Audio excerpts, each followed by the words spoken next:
What's up guys, this is Chris from DeLuca Painting, and in this video I'm showing you how we prep out trim around doors and then paint it so it looks professional and perfect when you're all done. As you can see, I'm using a medium grit sanding sponge. I like using the sanding sponges because they are very easy to get into little grooves. They last a long time and they do a good job of knocking down any debris or dust or anything that may be on the trim. So I just go around making sure I hit all of the different surfaces. On these particular door frames, normally you'd be painting the whole frame, both sides, but in this situation the room, as you can see in the far background, is not getting painted, and the trim in that room is painted the same color as the walls. This hallway trim is going to be painted white, so we're going to be cutting a clean line on the door stop in a little bit. So I'm being careful just to sand the areas that I know are going to get painted, and making sure I get all the different surfaces, the edges, the face of it. You can see at the bottom there I'm starting to hit some of the baseboard trim, which I'm also going to be painting. So just going around with that medium sanding sponge is really going to do a nice job. After that, I use one of those magic eraser sponges. I buy them very cheap at my Aldi's next to me.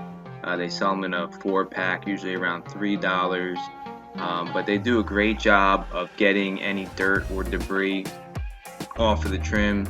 You don't have to spray any chemicals or cleaning agents onto the trim, which may affect the adhesion of the paint later on.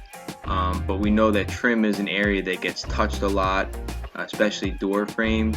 So they get a lot of dirt and grime on them, and it always helps to go around with these sponges and just give them a quick wipe down. It doesn't take more than a few minutes to do, but definitely will help. And it also helps to get on any dust or debris off the trim before you put your finish coat on.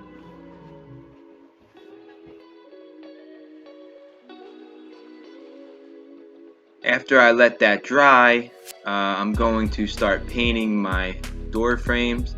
And anytime you paint a door frame, you always start with the outside edge and then the inside edge, and then finally you want to finish off by facing the frame off. Facing is that clamshell trim you see there. That's where you want your finish to be nice and smooth. And by leaving that for last, you don't get any brush strokes onto it or any drips that would make your finished product look sloppy. So you see I did the edge already. I'm not worried about getting it on the wall because we're going to be cutting our wall color to the edge of that trim. But you'll notice on the inside I am taking my time, because as I mentioned earlier, we're only painting the outer part of this door frame, right where the door stop is where we're going to stop. So we don't want to get any white paint onto the inside of the frame where we're not working. So I take my time on that inside edge, just making sure I cut a clean line on the door stop.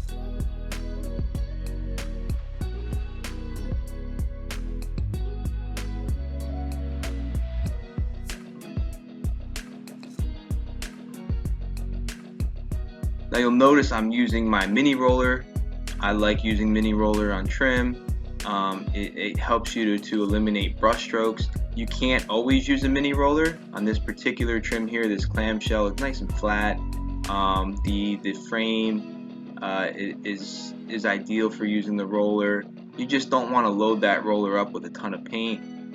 You'll notice too that when I first put it onto the trim, I do a little flip to the roller, so I'll spread some of the paint on the roller out. I'll flip it and spread the other side of the roller out, and that way I'm not getting drips anywhere. I'm not spitting paint all over the place. Again, you just want to take your time, be real deliberate with your motions. But I really do like using the mini roller when I can, because it does sort of give it more of a spray-like finish at the end rather than having brush strokes.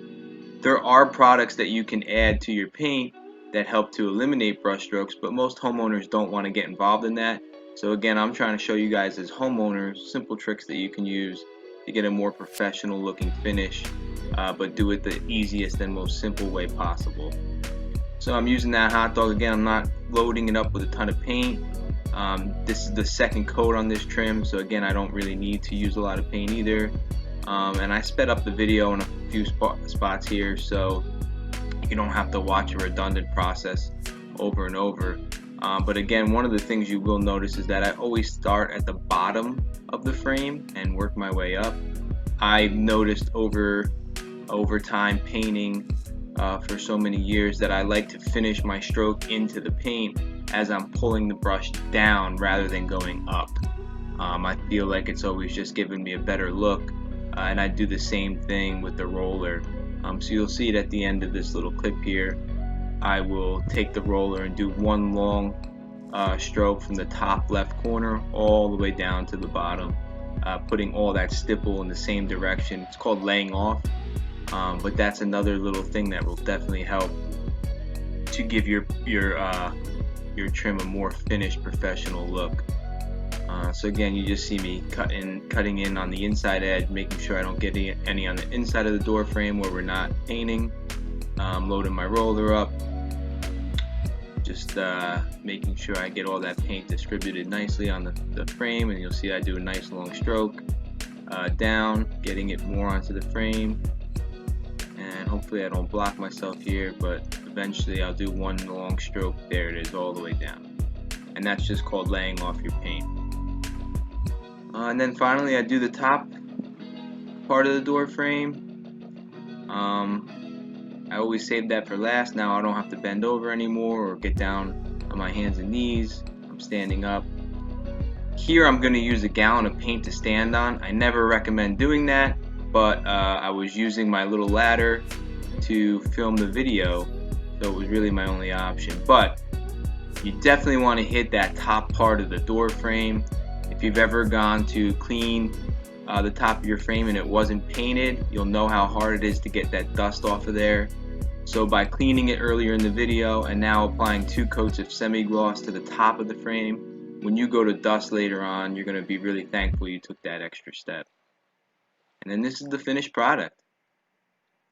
So that's how we paint door frames at DeLuca Painting. Hopefully you guys enjoyed the video. Like and subscribe if you did.